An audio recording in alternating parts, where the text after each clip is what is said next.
Hi friends, இடியாப்பத்துக்கு veg kurma எப்படி செய்யுதுன்னு நம்ம இப்போ பார்க்கலாம்.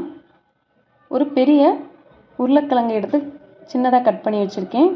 3 மீடியம் சைஸ் வெங்காயம், ஒரு கேரட், 4-5 பீன்ஸ் எடுத்து சின்னதாக நம்ம கட் பண்ணிக்கணும். காய்கறி நிறைய சேர்த்துக்கணும் அவசியம் இல்லை. சப்பாத்தி மாதிரி நம்ம கொஞ்சமாக போட்டாலே போதும். இஞ்சி பூண்டு பேஸ்ட் ரெடி பண்ணிக்கணும். ஒரு பேனில் எண்ணெய் ஊற்றி பட்டை, கிராம்பு, இலை, கடுகு போட்டு தாளிச்சிட்டு நம்ம கட் பண்ணி வச்ச வெங்காயத்தையும் 2 மிளகாயும் சேர்த்து நல்லா வதங்கணும்.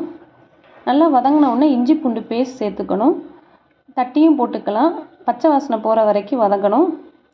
கட் பண்ணி வச்ச காய்கறியை இப்போ நம்ம சேர்த்து லேசாக வதக்கி விடணும்.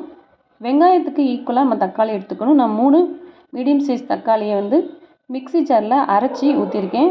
தக்காளி நல்லா வதங்கின உடனே 4 ஸ்பூன் வீட்டு குழம்புத்தூள், 1 ஸ்பூன் மிளகாத்தூள் சேர்த்து நல்லா வதக்கி விடுங்க. கொஞ்சமாக மஞ்சத்தூள் போட்டுக்கலாம். தேவையான உப்பு போட்டு தண்ணி ஊற்றி காய்கறியை வேக விடணும்.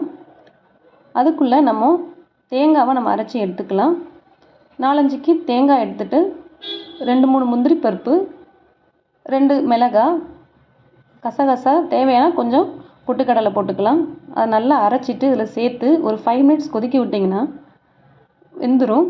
கடைசியாக இறக்கும்போது மல்லி இலை போட்டு இறக்குனிங்கன்னா சூப்பராக குருமா ரெடி ஆயிரும். இது இடியாப்பத்துக்கு ரொம்ப டேஸ்டியாக இருக்கும். நீங்கள் செஞ்சு பாருங்கள், உங்களுக்கு ரொம்ப பிடிக்கும். தேங்காய் பாலை விட இது ரொம்ப டேஸ்டியாகவே இருக்கும். குழந்தைங்க கேட்டு வாங்கி சாப்பிடுவாங்க. இடியாப்பம் எப்படி சாஃப்டாக செய்கிறதுன்னு நான் வீடியோ போட்டிருக்கேன். போய் பாருங்கள் ஃப்ரெண்ட்ஸ். பாய்.